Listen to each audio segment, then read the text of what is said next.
Bonjour, aujourd'hui on va revoir la composition d'une expression algébrique. Donc de quoi est formée une expression algébrique.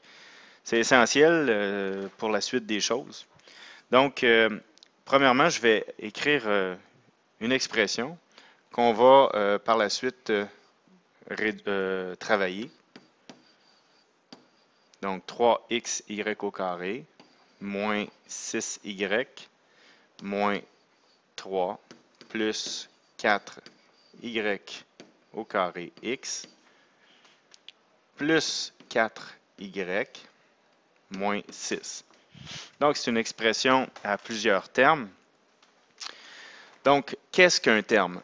Un terme, c'est une partie de l'expression algébrique et souvent, on les remarque puisqu'ils sont séparés par des symboles d'addition.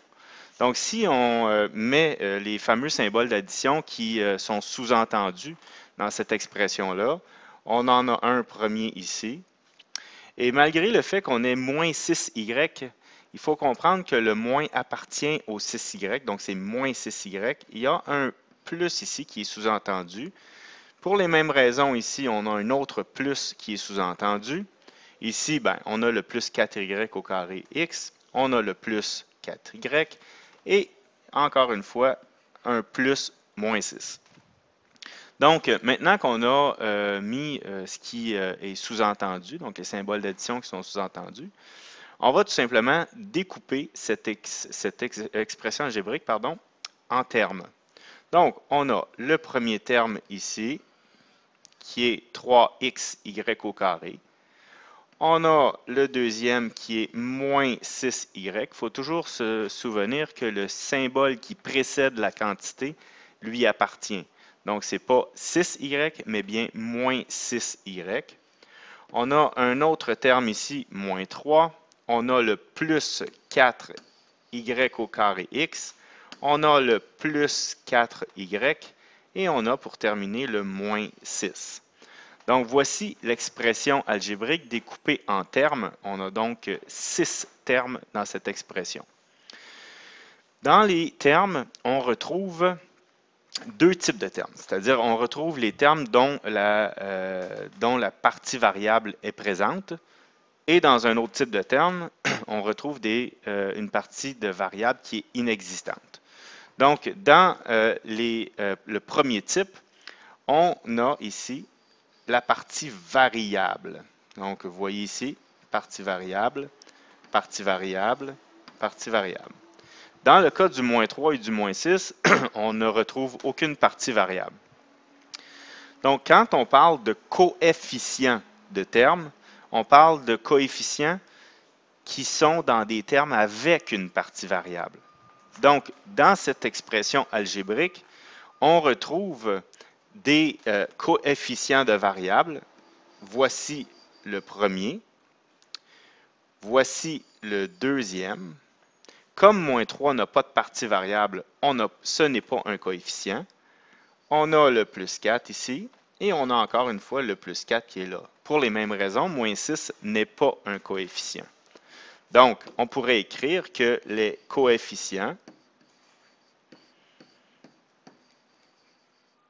de cette expression algébrique, si jamais on vous demande de les énumérer, vous les séparez tout simplement par des virgules, en prenant soin de ne pas oublier, dans le cas qui nous concerne ici, le moins du coefficient moins 6, puisque moins, comme je disais tantôt, c'est le symbole qui précède la quantité numérique, donc elle lui appartient.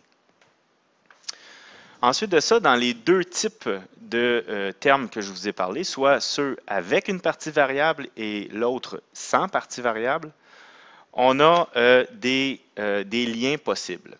Donc, le premier lien, ça concerne les termes semblables. Donc, les termes semblables, on aura toujours l'idée que deux termes qui n'ont pas de partie variable, on les appelle les termes constants. Pourquoi constant? C'est parce qu'ils ne varient pas. Indépendamment de la valeur que prendra x et y, ça vaudra toujours moins 3 et moins 6. Et les autres, ben, on les appelle les termes dont il y a une partie variable, justement. Tous les termes constants sont entre eux semblables.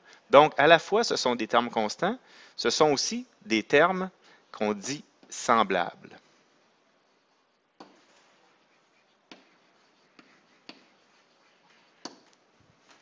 Donc, tous les termes constants sont semblables entre eux. Maintenant, si on veut aller dans l'autre type de termes, soit ceux avec une partie variable, on peut aussi les regrouper en termes semblables. Mais là, c'est un peu plus compliqué. C'est-à-dire qu'il faut se rabattre sur la définition de termes semblables qui dit que deux termes sont semblables s'ils ont respectivement les mêmes variables affectées aussi respectivement des mêmes exposants.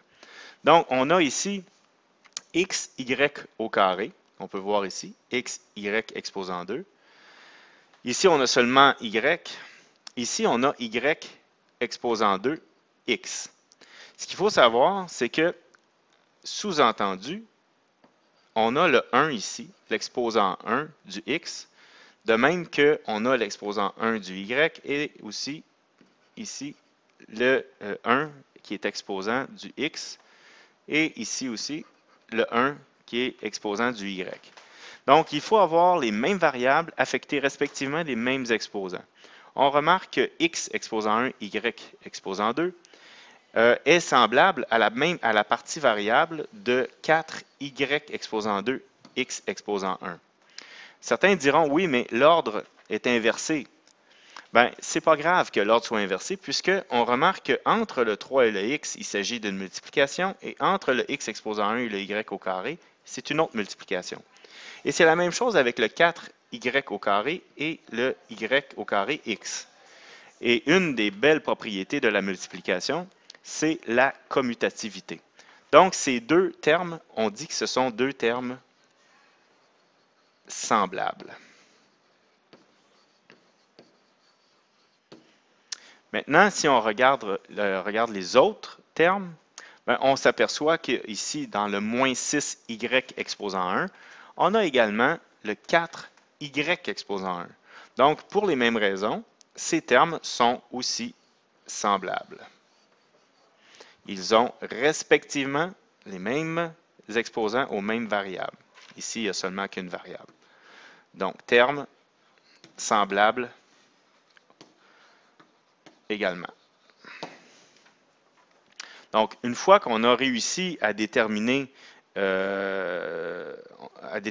ces sections de l'expression algébrique, bien nécessairement, le travail est presque terminé, puisqu'après ça, on va pouvoir utiliser les termes semblables dans une autre capsule pour faire autre chose. Mais il est très important d'aller reconnaître chacun des termes, connaître les coefficients et de aussi être capable d'aller mettre les termes semblables ensemble, donc d'être capable de les jumeler ensemble.